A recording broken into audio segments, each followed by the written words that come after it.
Hello everyone, my name is Margarita Kichukova.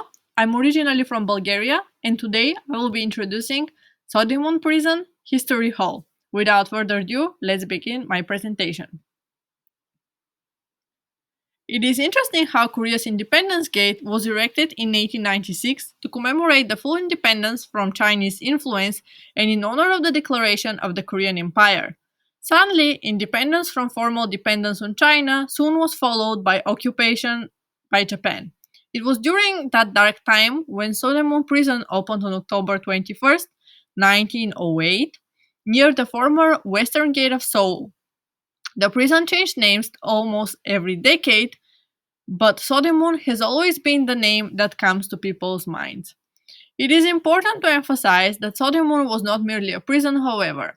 It served as a prison for political prisoners. While Korea was occupied by Japan, there were a lot of political prisoners, especially considering that thousands of the participants in the strongest active independence movement throughout Korea, the March 1st movement, received that very same status. Similar to the fate of their motherland, those people lost their freedom in a terrible way. Thousands of men and women were executed because of their beliefs, but now they are national heroes.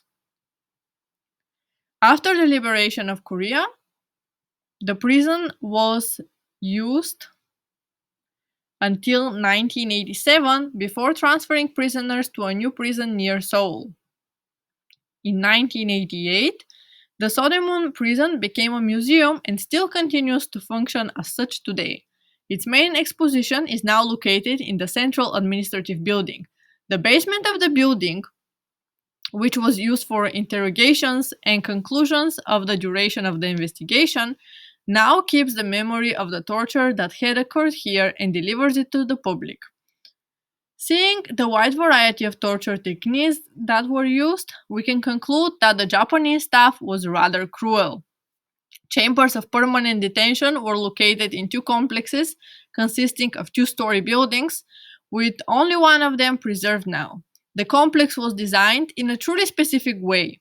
3 buildings with cells were specially projected in relation to the central one, so that they were all visible from its point of view, since there is where the rooms for the authorities and the prison guards were.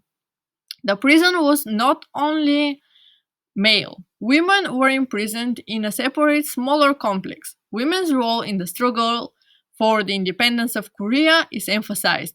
Korean women fought as well as Korean men and suffered in the same way. I think the March 1st movement is a great historical event, mainly because it expresses the value of nonviolence.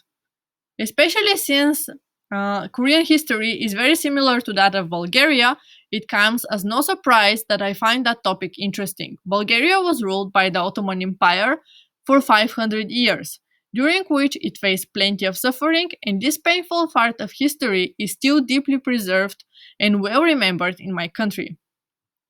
Indeed, when observing closely the Japanese colonial period, surprisingly, plenty of similarities with Bulgaria can be found. For example, as the Japanese imposed their religion Shinto to the Koreans, Bulgarians were forced to believe in Islam. In reality, the similarity of the experience of colonialism between Bulgaria and Korea was a decisive factor that made me choose to study in Korea. Despite my own country's struggle, I'm still amazed by Korea's national spirit of peace and independence, which during the long course of thousands of years of history remains stable without suffering a long recession. In that sense, I believe that Korea is a great example for Bulgaria and other countries with similar colonial past to look up to in terms of peace building, since its undying essence of unity carried by the Korean people for generations is the driving force of a nation which is evidently prosperous and has undoubtedly made those who died for the sake of the country proud. Thank you for listening to my presentation.